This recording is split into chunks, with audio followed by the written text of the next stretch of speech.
الله وبركاته. نحمده ونصلي ونسلم على رسوله الكريم وعلى آله وأصحابه أجمعين أما بعد. Alhamdulillah jemaah salat subuh yang dimuliakan Allah, kita lanjutkan ngaji fikih kita Ahad pagi ini.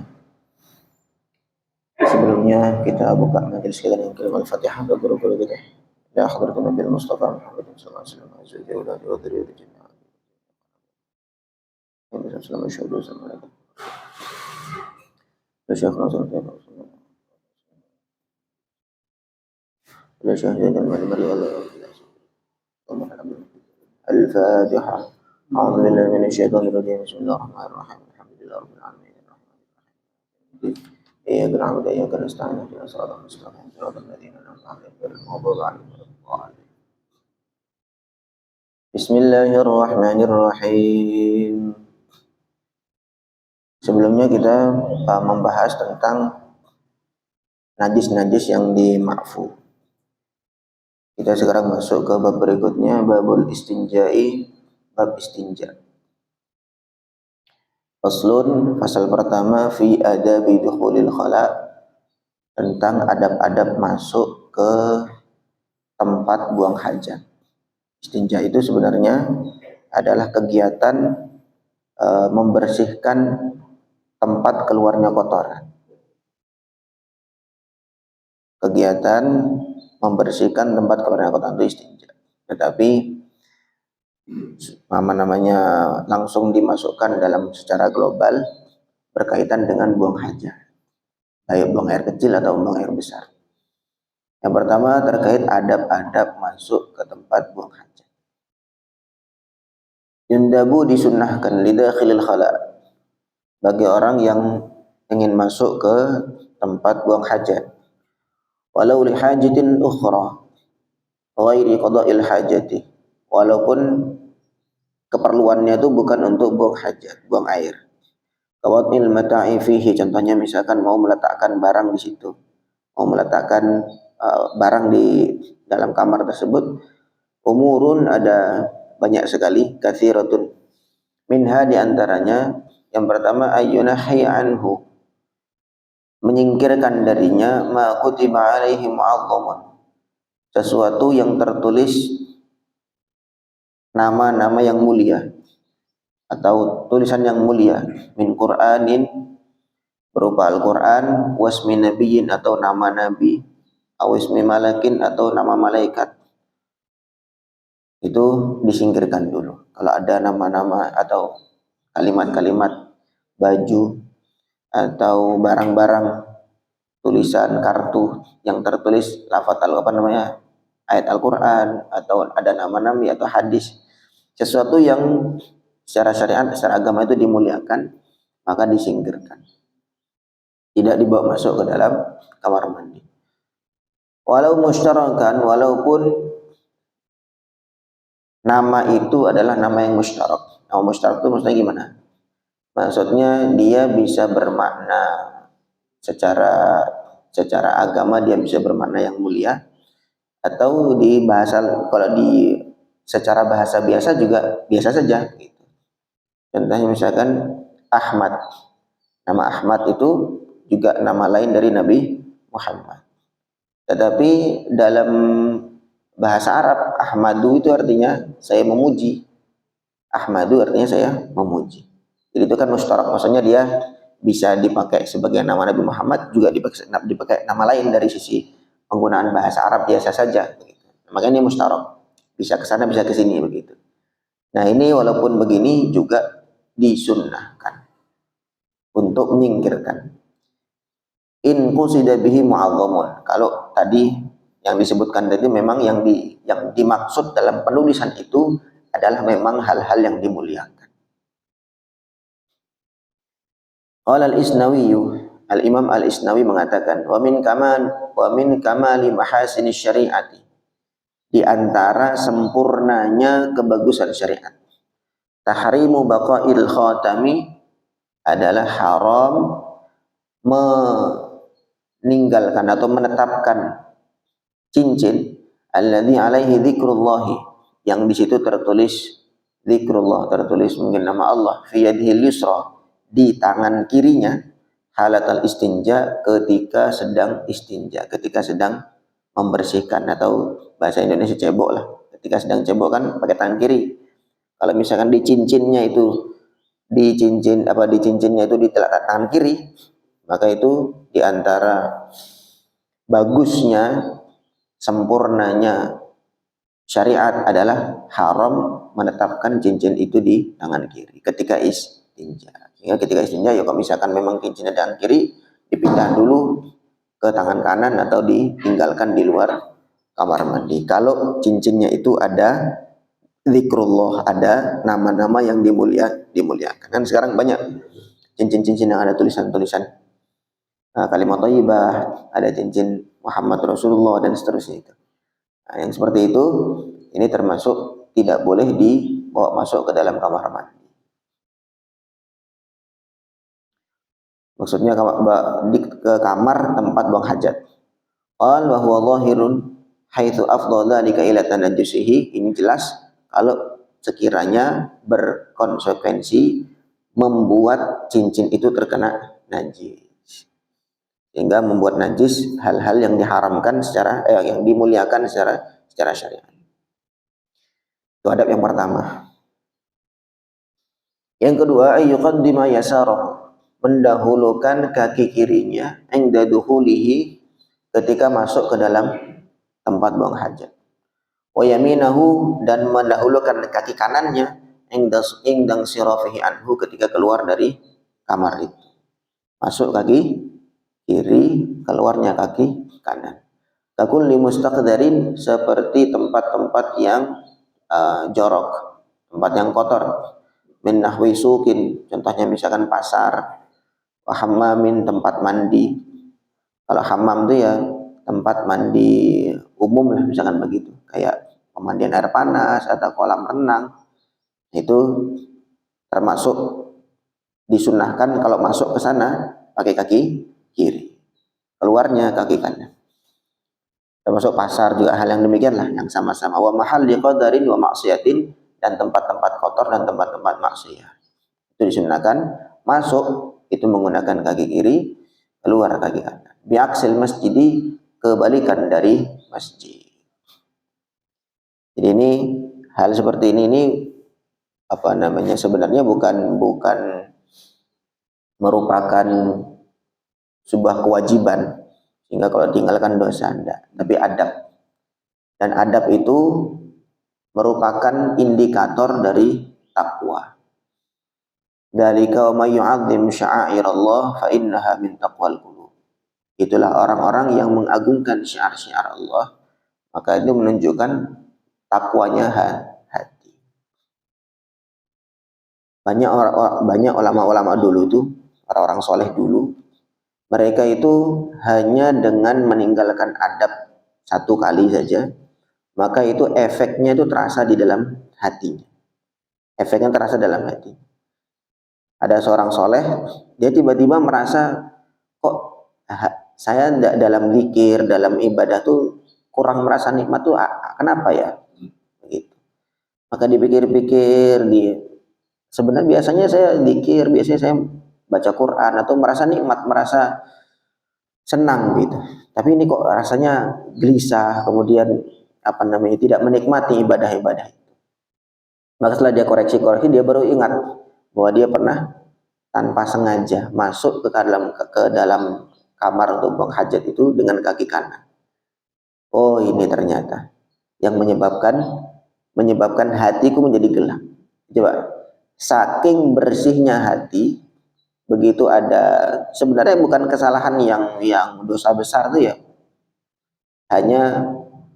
hanya hal kecil saja, maka itu sudah bisa pengaruhnya dalam hati besar. Nah ini sudah sempat kita sampaikan sebelum-sebelumnya bahwa semakin bersih hati seseorang, maka hal-hal kecil itu semakin terasa. Hal-hal kecil itu makin terasa. Contohnya misalkan orang yang biasa berpakaian putih, bersih, dokter lah misalkan, dokter, kemudian dia pakai seragamnya putih, maka dia terkena noda satu tetes saja di bajunya itu sudah terasa. Dia mesti langsung pengen ganti baju, gitu. Berbeda dengan orang yang sudah biasanya ke sawah, pakai baju yang sudah berlumuran dengan lumpur-lumpur. Nah, itu kena lumpur banyak pun dia biasa-biasa saja. Nah, itu analoginya seperti itu. Karena sudah saking kotornya dia, hingga dia kena kotoran lumpur-lumpur dari jalan ataupun dari sawah, itu biasa aja bagi dia. Karena memang dia sudah kotor. Beda dengan orang yang bersih sekali, jangankan kena lumpur sawah, satu tetes saja kena kotoran hewan atau apalah itu, air yang berwarna yang tidak putih, maka itu sudah membuat dia harus mengganti baju. Wallahu a'lam. Jadi ini adab-adabnya. Masalah mendahulukan kaki kiri, kaki kanan. Kita masuk masjid aja juga gitu. Berapa banyak di antara kita yang mementingkan hal ini? Masuk masjid itu ya selonong-selonong aja gitu. Selonong-selonong aja. Ada ini satu kisah. Wallahu a'lam ya. Ada namanya Sufyan Ats-Tsauri. Al-Imam Sufyan Ats-Tsauri. Tsaur itu artinya banteng. Tsaur itu artinya namanya Taurus biasanya. Tsaur. Kalau bahasa Arab itu tsaur artinya banteng. Banteng itu apa? Kan nyeruduk-nyeruduk gitu. Nah, maka suatu ketika dia itu kenapa dijuluki Ats-Tsauri? Memang seorang alim, seorang soleh. Dan betul-betul para orang dulu soleh itu menjaga adab-adab walaupun sampai hal kecil. Maka suatu ketika dia pernah masuk ke masjid, itu kaki kiri. Tanpa disengaja. Maka kemudian langsung ada teguran, ada suara tanpa rupa. Hei kamu yang masuk-masuk seperti banteng, seperti Tsaur. Namanya banteng, sang sebluk-sebluk dia nggak peduli mana kaki kanan kaki kiri, nggak peduli. Akhirnya karena dia ini dapat teguran begitu, kenapa? Karena memang saking bersihnya hati, saking solehnya, sehingga dia kesalahan kecil saya sudah dapat teguran gitu. Sehingga sejak itulah dia dapat julukan Sufyan Ats-Tsauri. Ats-Tsauri artinya banteng. Maka ini penting kita belajar dari hal-hal kecil, menjaga adab-adab itu untuk mulai membersihkan hati. Wallahu a'lam. Kemudian ayat yang ketiga, ayyaqula, hendaknya dia mengucapkan inda dukhulihi, ketika masuk ke dalam tempat buang hajat, Bismillah, Allahumma inni a'udzubika minal khubuthi wal khaba'ith. Bismillah, dengan nama Allah. Allahumma ya Allah, inni a'udzubika, aku berlindung dengan engkau, minal khubuthi, dari setan laki-laki, wal khaba'ith, dan setan perempuan. Ini sudah sering sekali kita sudah mengabaikan doa-doa seperti ini. Nah, kita niat lagi mengamalkan. Wa yaqula, dan mengatakan, indang sirafi anhu, ketika keluar dari kamar itu, ghufranaka, alhamdulillahilladzi adhaba annil adza wa afani. Ghufranaka, aku mohon ampun kepada engkau ya Allah. Alhamdulillah, segala puji bagi Allah, alladzi adhaba, yang telah menghilangkan anni, dariku, al-adza, kotoran, wa afani, dan menyehatkan aku. Kenapa kok ghufranaka? Kenapa kok kita mohon ampun begitu keluar dari tempat buang hajat? Karena seseorang ketika di dalam tempat buang hajat itu banyak hal-hal yang tidak bisa dia kerjakan. Tidak bisa dia baca Quran, atau istilahnya dia mengingat Allah cukup hanya dari hati saja, tidak bisa melafadzkan itu, sehingga mohon ampun kepada Allah. Ghufranaka. Kemudian memuji Allah, alhamdulillah alladzi adhaba 'annil adza wa afani. Segala puji bagi Allah yang telah menghilangkan kotoran dari aku. Ini kotoran coba kalau orang tidak bisa buang air kecil, nggak bisa buang angin aja lah. Nggak bisa buang angin aja, perlu harus perawatan yang luar biasa sampai operasi dan segala macam. Coba wa'afani, menyehatkan aku. Nah, kita setiap hari mengerjakan itu, dan itu kan merupakan sebuah indikator kesehatan juga, buang air lancar, buang air kecil, kan gitu. Jadi kita puji-puji Allah atas hal itu. Kelihatannya hal remeh, tapi kalau kita syukuri maka nanti Allah tambah kesehatan itu. Wa yaqulu dan mengatakan engdal istinja, ketika istinja. Coba istinja itu ketika kegiatan ceboknya, ketika kegiatan membersihkan tempat keluar itu. Allahumma tahhir qalbi minan nifaqi wa hassin farji minal fawahish. Allahumma ya Allah tahhir qalbi, bersihkanlah hatiku minan nifaqi dari kemunafikan. Wa hassin pakai shad ya. Wa hassin dan bentengilah farji, kemaluanku, minal fawahish dari hal-hal yang buruk, hal-hal yang keji. Kemudian yang keempat, ayyab'uda hendaknya menjauh anin nasi dari manusia, bihaitsu la yusma'u lil khariji minhu sautun, sekiranya tidak terdengar suara dari kotoran yang keluar. Wala yusammu minhu rihun, dan tidak tercium bau dari kotoran itu. Ini idealnya begitu. Memang tak adab-adab yang disebutkan. Tentu bicara fikih itu bicara gambaran ideal. Ya, gambaran ideal. Tapi mau adanya di situ misalnya tempatnya yang sampai betul-betul tidak terdengar, itu kan repot. Kemudian yang kelima, ayyastatira, untuk menutup atau menghindar an a'yunihim, dari pandangan-pandangan manusia. Wa yahsulu at-tasatturu, bersatir atau menutup diri itu bisa terhasilkan bisa khisin dengan sesuatu yang muncul, sesuatu yang naik, sesuatu yang tinggi, murtafi'in, yang tinggi, qadra thulutsai dhira'in, seukuran 2/3 dhira'. Seukuran 2/3 dhira'. Satu dhira' ini segini. Ukuran 2/3 itu bisa sudah dikatakan sebagai tasattur hala kaunihi qariban minhu qadra thalathati adhra'in. Sekiranya dia memang dekat dengan batas itu. Misalkan batasnya mungkin sekitar 30 cm. Ya pokoknya intinya ketika dia jongkok, auratnya itu sudah ketutup. Nah, itu sudah cukup. Sebenarnya begitu. Minimalnya. Hadza lil jalis, ini untuk bagi orang yang jongkok. Falau bala au taghawata qa'iman, kalau misalnya dia kencingnya berdiri, fala budda ay yakuna dzalika satiran min qadamihi ila surratihi, mestinya satir itu menutupi mulai dari kakinya, dari telapak kaki sampai ke surah. Surah itu pusar. Lianna hadza harimul aurati, karena inilah memang aurat yang haram untuk dilihat.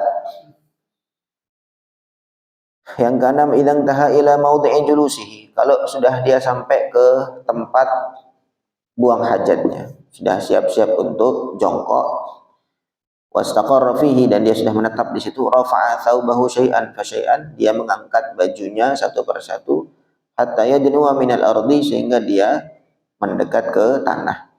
Ma lam yakhaf tanajjusa thawbihi, selama dia tidak khawatir bajunya terkena najis.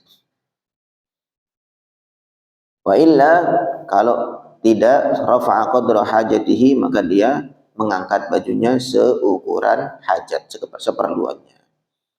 Wa idza faragha minha asbala thawbahu, kalau sudah selesai dari buang hajat, maka dia menurunkan kembali pakaiannya. Kadzalika qabla intisabihi, sebagaimana dia sebelum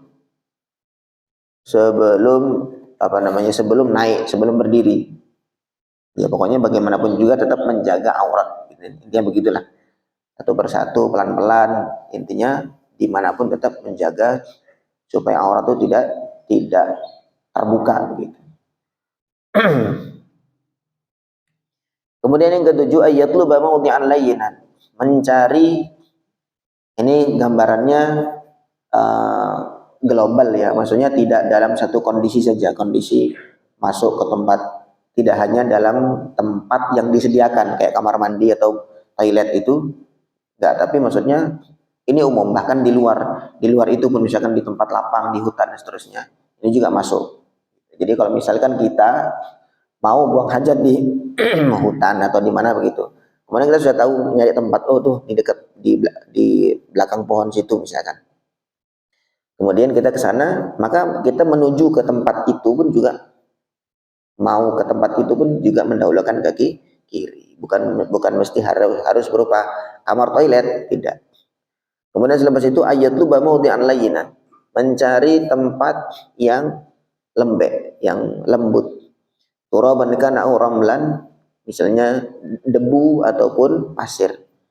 Fa illam yajid illa ardan sulbatan. Kalau misalkan tidak menemukan kecuali tanah yang keras, daqqaha bihajarin aw nahwihi, maka dia lembutkan, dia hancurkan dengan batu atau semacamnya. Li'alla yatarashasha alaihi al-baulu, supaya kencing itu tidak nyiprat, fayunajjisuhu sehingga membuat dia terkena najis. Ya, sekali lagi ya, itu dalam kondisi apa? Idealnya seperti itu. Ya, ini adalah sebuah usaha bagaimana.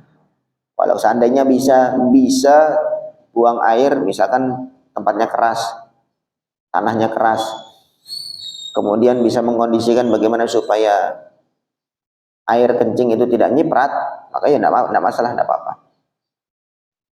Itu adabnya.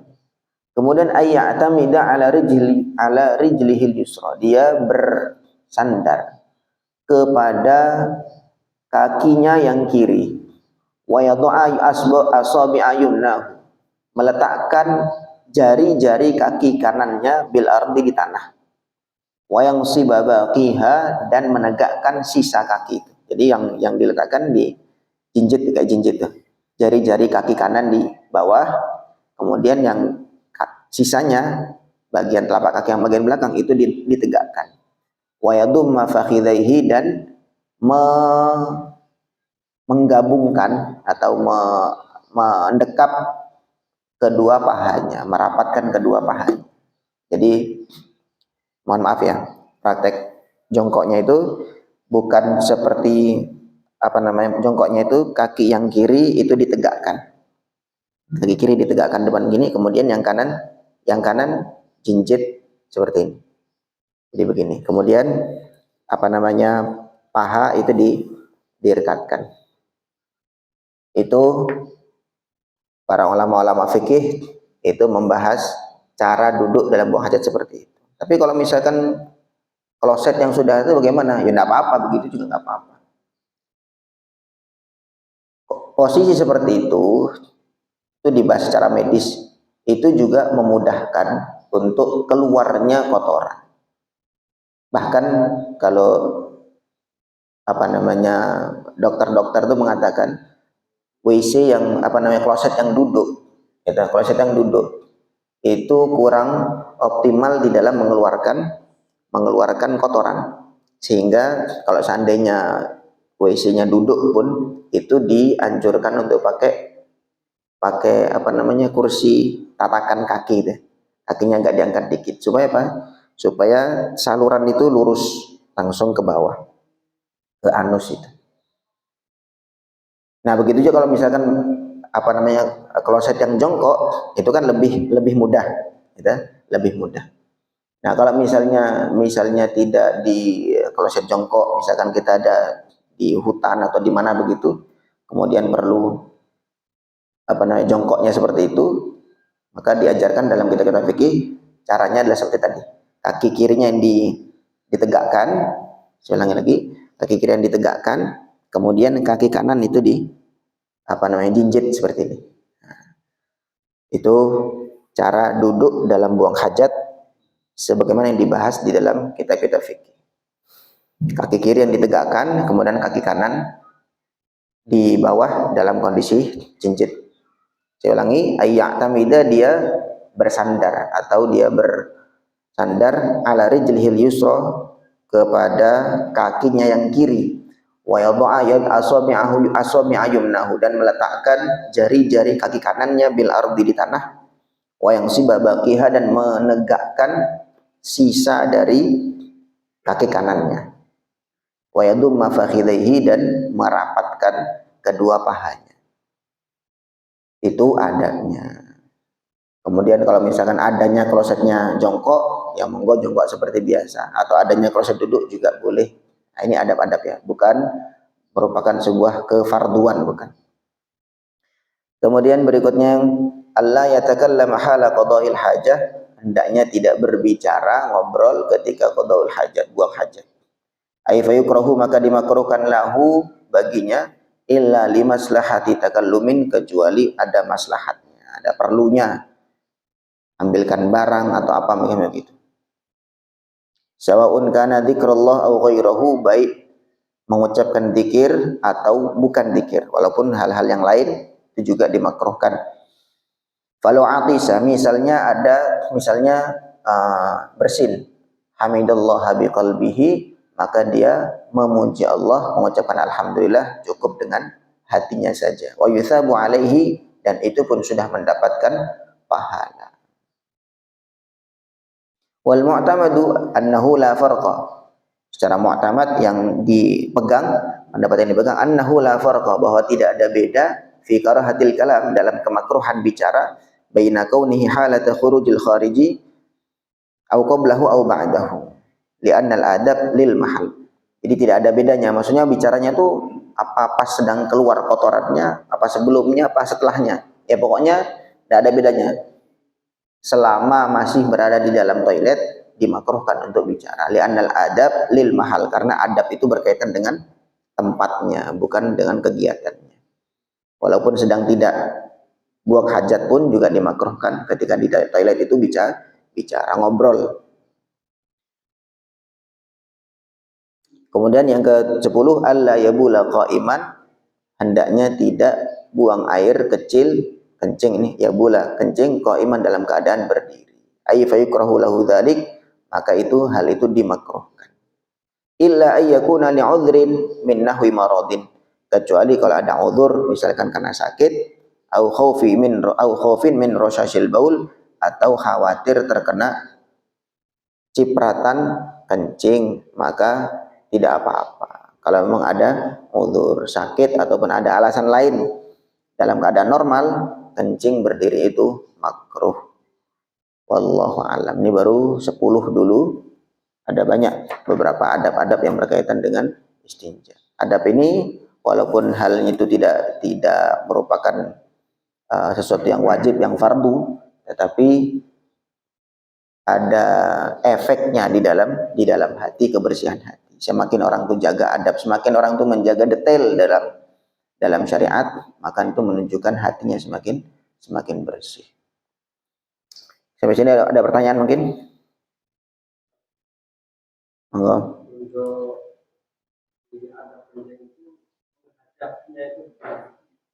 Ya, menghadapnya ini sebenarnya sudah ada di sini, cuma belum sampai ada.